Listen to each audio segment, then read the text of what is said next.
buddies. Going to practice my secondary survey with you. So obviously we're wearing our PPE. Consent's vital. We should have already done our primary by now with Mr. Teddy.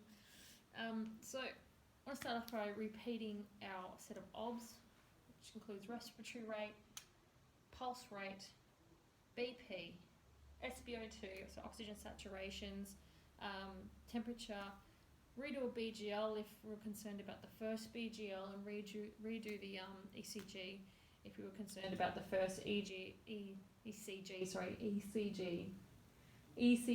if we're concerned about any cardiac concerns, to see any trends in that ECG. So we're going to start from the top. We're going to be looking for SVD cowl.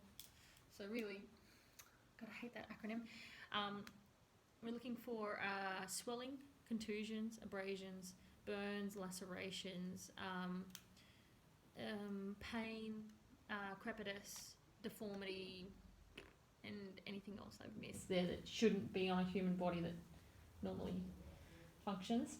So we'll start the head, palpate the skull. I'm just going to feel your head. Can you just tell me if it hurts? Just, yeah. And feel for boggy masses. If I find any bruising, I'm going to actually feel the bruise itself to make sure the bone is okay underneath the bruise.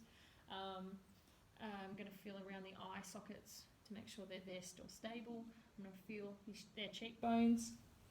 Ask them to open their jaw and clench their jaw if there's any pain in there or lack of movement. Run their tongue around their teeth and ask if there's any unusual flavours. So we're going to look for the CSF. Looking in every orifice of the head, including the nose and mouth. Going to move on to the neck. So I'm going to have a look at their neck, looking for tracheal deviation, tracheal tug when they're breathing. I'm going to feel and palpate the spine, feeling for any tenderness or sensory deficit up there, all the way from the top of the skull, all the way to where I can reach in the shoulders. Okay, going to ask them if that's okay. Ask them if their neck is stiff, and if not, would they turn their head?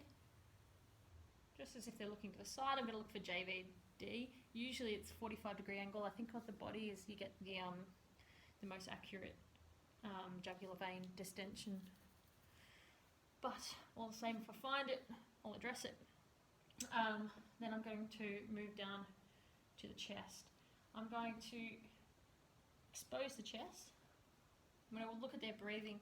I'm going to identify any paradoxical movement, unusual movement, asymmetrical movement. I'm going to look for that accessory muscle use. I'm going to palpate their chest first. So let's have a quick feel. I'm just going to feel your chest here. So I'm feeling for any subcutaneous emphysema. Feels like crackling. And I'm also going to give the ribs a little spring. I'm going to feel how their chest moves. I'm going to whatever that thing's called, percuss. I will percuss the sounds of their chest, listening for hyperresonance or a dullness, so hyporesonance, so whether it's empty or whether it's full of fluid, or whether it's just normal. I'll have a little listen to your lungs, buddy. So, had to listen to the top of the lungs, which is at the front. Deep breath in and out. Go from left to right. Listen to the sides. Listen to the front midsection. I'll have a listen to his heart before I get to the back while I'm already here. Listening for any tamponade, any dullness to his heart. Can you lean forward? I'll have a little listen to your back. So I'll get those lower lobes.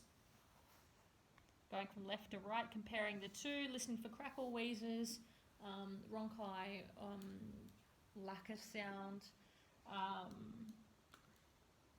anything else concerning? Weatherth, I said weatherth. So, I've already percussed, already auscultated, so I'm going to have a look at his abdomen. Hey buddy, can I have a look at your stomach? Alright, I have to go all the way down to your pelvis, so make sure you get consent. So I'm looking for any distension, any rigidity, bruising around the umbilical, and pain. So I'll do the 4 quadrants. So if he complains of pain, I'll start away from the pain. Is that alright? feel about that? And this one, and last one. Yep, okay. So then I'll assess his pelvis. So the pelvis, I'm not supposed to spring the pelvis, but I can gently palpate it. So I'll find the two upper ridges and make sure they're in the correct position. Just rub my fingers along, feel the gradient trochanter, and make sure that doesn't elicit any pain. If I need to see the genitalia for any reason, we will have a look, visualise it, and address any concerns there. Looking for priapism, I guess, if we're considering spinal injuries, if they've urinated, if we've got a seizure, or considering whether they've been unconscious or not. So, lower and upper extremities next, so arms and legs. So comparing the sides, I'll feel the shoulders, feel the long bones, seeing if there's any sensory deficits, and seeing if they've got a good grip strength.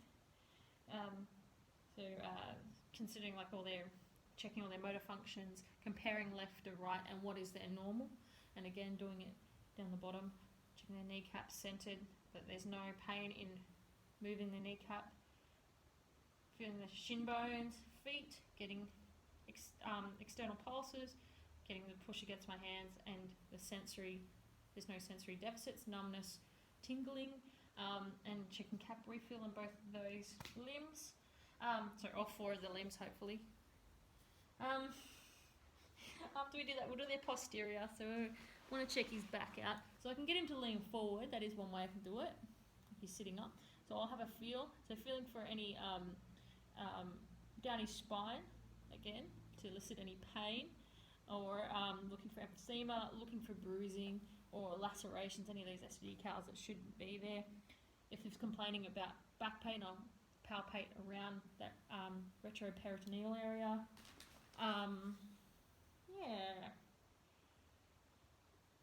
So it's got all the way down the buttocks area. Yeah, I'll check your butt. Within reason, of course, and within consent.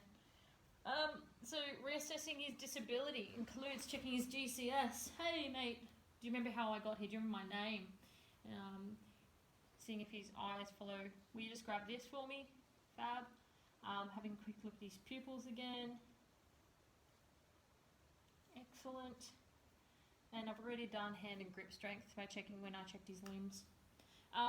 Management, so I'll manage his injuries appropriately and manage, so if I found a suspected fracture, stabilise the limb, etc., etc., apply pain relief, etc., etc.